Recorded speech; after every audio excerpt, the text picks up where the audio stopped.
Bem-vindo aqui para mais um vídeo que nós vamos conversar sobre o nosso mercado no geral, em particular sobre a nossa Bolsa de Valores, uma vez que notícias que circularam já no início desse mês e também durante a semana passada podem nos dar um caminho assim, de como a gente pode visualizar logo em seguida como estará a nossa Bolsa de Valores e isso nos ajudar na nossa tomada de decisão em relação à nossa carteira. O fator mais preponderante é que caiu o número de investidores na Bolsa de Valores pela primeira vez em 7 anos. Vamos dar uma olhada no que aconteceu. A notícia ela veio aqui do Poder 360 no seu caderno de economia e ela é assinada por Hamilton Ferrari. Essa notícia até é relativamente antiga, ela é do dia 6 de janeiro de 2024. E o que ela nos diz é que o número de investidores na B3 caiu pela primeira vez em 7 anos.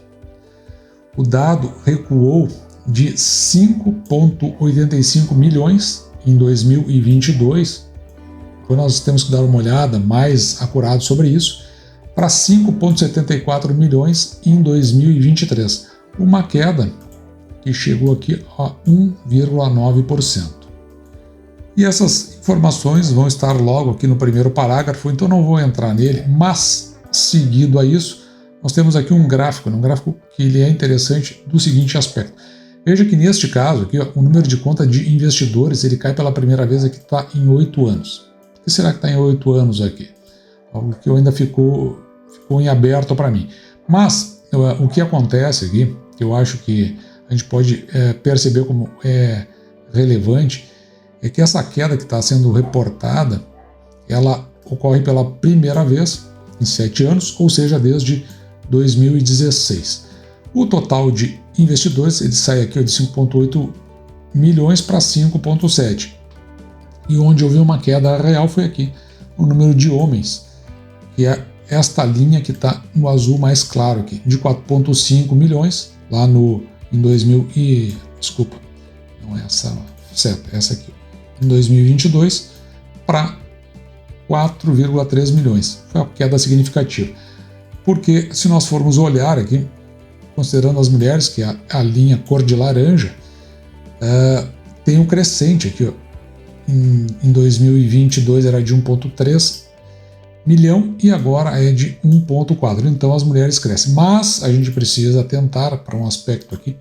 Eu deixei marcado mais embaixo, nos comentários não, nas considerações, que é quando foi feita essa pesquisa, foi em cima daqueles que detêm custódias e foram contados CPFs duplos. Então, no caso da pessoa ter mais de uma corretora e ter o seu mesmo CPF em corretoras diferentes. Então, por isso, desses valores. E por que eu estou falando isso? Porque nós temos o último relatório de investidores da B3, ele é de setembro de 2023, e esse relatório ele reporta então ao terceiro trimestre do ano passado. E a gente vai ver aqui que no terceiro trimestre do ano passado, terceiro trimestre de 2023, comparado com o terceiro trimestre de 2022, houve uma subida aqui, pelo menos em relação à renda variável, então nós estamos falando de bolsa de valores, né? Tanto renda variável ou as equities, sai aqui ó, de 4,53 milhões, aliás, para 4,9. Nós analisamos esse relatório aqui no canal, uma subida no comparativo anual, ou trimestre a trimestre nesse caso, de 6%. Mais aqui embaixo, indo na página 7, nós vamos encontrar aqui a movimentação em relação à renda variável. E você pode verificar aqui ó, o que veio acontecendo trimestre a trimestre. Veja aqui, o terceiro trimestre de 2022 ele veio num crescente, depois quarto trimestre até chegar a 5,3, mas a gente observa aqui que em relação ao segundo trimestre de 2023 houve um encolhimento. Então talvez a gente já venha nesse processo de encolhimento a partir da metade do ano passado. Só que evidentemente a gente precisa do relatório da B3, do fechamento do ano, para ver se isso se confirma. O fato aqui que eu acho relevante também de nós mencionarmos é que no caso da B3, ela está falando de CPFs únicos, enquanto que aqui a gente viu pode ter CPF duplicado, podendo no relatório da B3 isso até ser mais impactante quando sair ao final do ano. Já deve estar mais ou menos nessa época o tempo de publicar o relatório. Bom, mas então a gente viu aqui ó, que a queda foi puxada pela quantidade de homens e deixaram o cadastro ativo, que passou de 4,51 milhões para 4,31. Enquanto que o número de mulheres ele continuou em expansão, aqueles 6% que nós vimos em 2023. Mas aqui a gente precisa também ter uma compreensão que no caso das mulheres na Bolsa é um fato relativamente novo, a cultura talvez não seja desse mesmo patamar e pode ser que o reflexo aconteça de uma maneira retardada. Então a gente precisa observar essa possibilidade. Outra questão relevante são a separação aqui de homens e mulheres, né, por suas faixas etárias.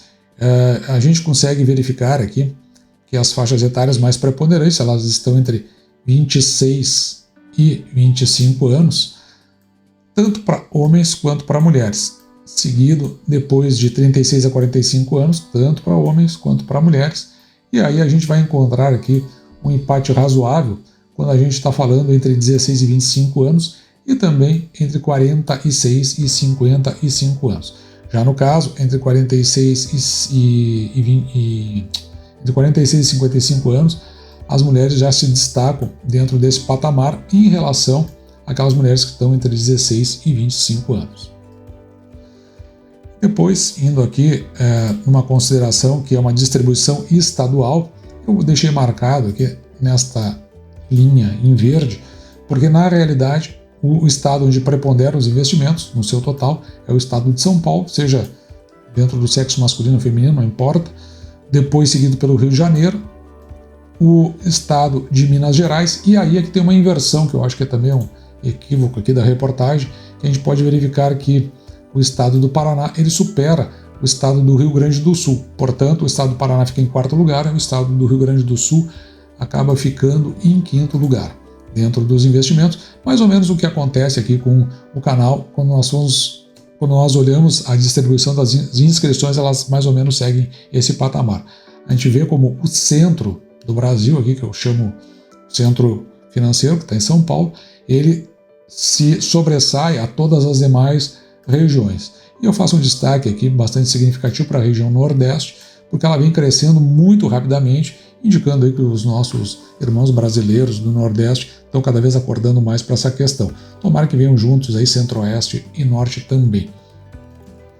Ainda na reportagem, aqui existe uma consideração sobre a possibilidade do que houve em relação àquela dos investidores, e nós vamos ver aqui que eles vão reportar as mudanças que foram realizadas pelo Nubank.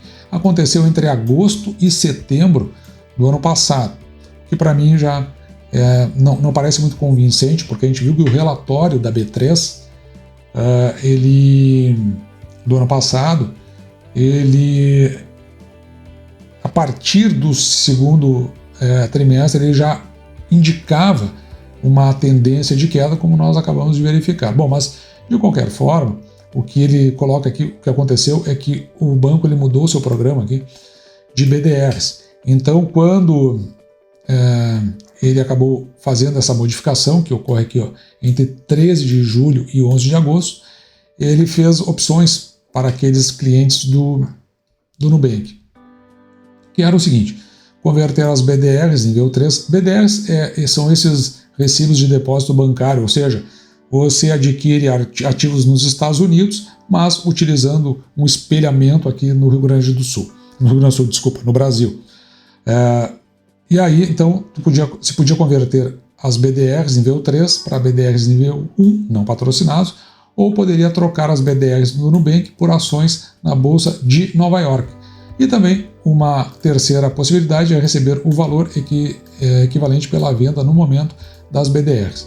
E quem optou mais nesta linha foi justamente o número 2 e o número 3, que são colocados aqui nesse parágrafo. Então houve queda por conta disso no número de investidores. Até, de certa forma, pode fazer algum sentido, porque o reflexo ele pode acabar se perdurando dentro do tempo. Veja aqui, segundo a B3, o número de cotas vem subindo mensalmente desde o mês de agosto, depois então desse efeito da B3, segundo os dados que ela mesma, a própria B3, ela apresenta. Por isso que a gente precisaria até olhar o relatório do fechamento do ano para ver se isso tem algum significado. E numa linha complementar a essa, veja aqui, essa aqui é uma notícia que está na Bloomberg linha, ela é uma notícia do Craig Stilling e Francine Lacqua, e ela já é mais recente, ela é agora do dia 15 de janeiro, agora, da segunda-feira passada, uma vez que hoje é dia 22 de janeiro de 2024. E ela traz a seguinte informação, que a BlackRock ela vê apostas otimistas demais em corte de juros pelo Banco Central americano. Então, essa matéria aqui ela vai acabar discorrendo sobre o aspecto de que quem está analisando o mercado, é uma entrevista que foi dada para Bloomberg lá no Fórum Econômico Mundial. E quem deu a entrevista é o Philip Hildenbrand, guarde esse nome aqui. Porque ele entende que tem excessivas expectativas sobre a inflação não se mostrar persistente. E ele vai na linha contrária, que pode ser que ela acabe se tornando persistente e essa falsa sensação de segurança acabe levando as pessoas a terem uma decepção em relação às pressões subjacentes que não estão sendo consideradas e que podem acabar frustrando quem está imaginando uma queda mais acentuada nos juros do Federal Reserve, né, que é o Banco Central americano. E ele ainda tem um entendimento que essas expectativas já foram precificadas e ele considera que talvez não ocorram esses cortes excessivos conforme esperado, e aí, claro, como está precificada a ideia de cortes expressivos, haja um recuo no valor das ações. É isso que ele está mencionando, esse é o raciocínio que ele está levando em conta aqui nesse caso. E essa precificação que ele está mencionando, ela dá conta que tem uma expectativa lá no mercado americano de 6 reduções de 1/4 de ponto percentual durante todo esse ano, ainda podendo ter uma chance aqui de 50% de um 7º corte. O que isso aí significa? Que hoje o juro americano ele tem uma faixa ali entre 5,25 e 5,50. Eu vou trabalhar na faixa mais de cima, e se houver esses 6 cortes, então os juros da economia americana iria para 4%. Ou ficaria entre 3,75% e 4%. Se frustrar essa expectativa, isso aí já está no preço das ações. Então, ele está imaginando o seguinte, se isso frustrar, tem uma queda dentro do mercado. E é por isso que ele diz, ou alerta, né, que os investidores descobrirão em breve que essa perspectiva, ou essa expectativa deles, está equivocada. E ele ainda diz o seguinte, estou um pouco preocupado que estamos precificando para uma quase perfeição. A quase perfeição que ele fala aqui é numa quase perfeição da redução de juros e também de um pouso suave da inflação americana. Isso aí, claro, se frustra as pessoas, é um strike, né? Um efeito dominó no mercado como um todo. Então ele entende que logo os que trabalham com o mercado vão perceber que não é tão fácil assim fazer essa estabilização da meta da inflação, principalmente, eu acho que também é o caso do Brasil, por conta dos preços dos serviços, embora os dos bens estejam razoavelmente controlados. O que ele entende aqui, haverá fraqueza na economia, não há dúvidas. Então, existe uma expectativa de fraqueza na economia no geral, isso até foi mencionado no Fórum Econômico Mundial. Mas ele pensa que os bancos centrais, aqui no caso do Brasil, irão descobrir, particularmente nos Estados Unidos, que não terão tanto espaço para cortar como está absolutamente previsto. E aí, no caso aqui do Brasil, veja aqui, olhando para a inflação, tem uma expectativa de que ela chegue ao final a 3,86, ela já tem um recuo em relação à semana passada, já tem uma ideia mais otimista, e no caso aqui da Selic, que está aqui embaixo, continua aqui nos 9%, isso porque tem as expectativas de mais reduções, chegando a esse ponto.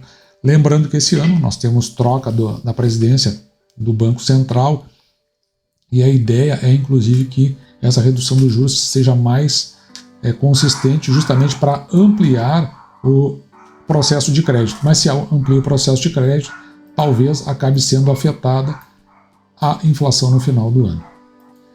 E já nessa reportagem da Bloomberg Linha, veja aqui, ó, ela é assinada por Karen Ludgren e pela Francine Laco, a mesma da reportagem anterior, e é uma reportagem também da mesmo dia, segunda-feira passada, de 15 de janeiro de 2024, e faz referência aqui ao CEO do fundo da Noruega, que diz o seguinte: ele alerta para anos de baixo retorno à frente. Isso aqui também foi feito lá no Fórum Econômico Mundial.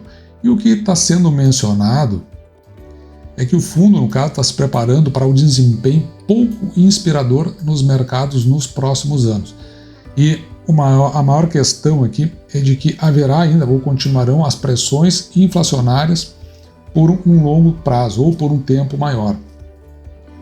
E o que tem de curioso aqui nessa afirmativa é porque ele coloca também como pressão inflacionária por questões subjacentes, a exemplo, né, do que a gente viu do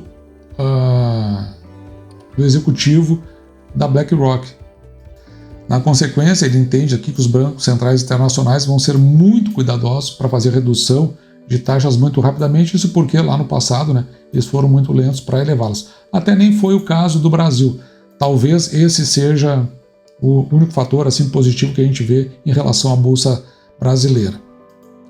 E como o mercado ele acaba olhando para o crescimento lento dos preços ao consumidor, e aqui no caso ele está falando dos bens, isso passa a falsa sensação de que existe uma segurança em relação à questão inflacionária. Isso, como a gente viu, o fator que pode ficar preponderante nessa questão é exatamente o fator de serviços. E talvez aí a gente encontre indicativos de que nós estamos no caminho certo de tomar muita cautela na hora de fazer novos aportes, exceto aqueles que são os aportes regulares mensais que fazemos. Quando os aportes mais significativos, é melhor a gente olhar com certo cuidado. Claro, evidentemente que podemos estar errados nessa concepção e lá na frente acabar pensando, puxa, podia ter comprado mais. Mas me parece que o cenário como um todo está nos apontando por uma maior cautela. Dito isso, vou ficando por aqui, espero que você tenha gostado. Me despeço de você, desejando que você fique com Deus e deixando, como sempre, o meu grande abraço!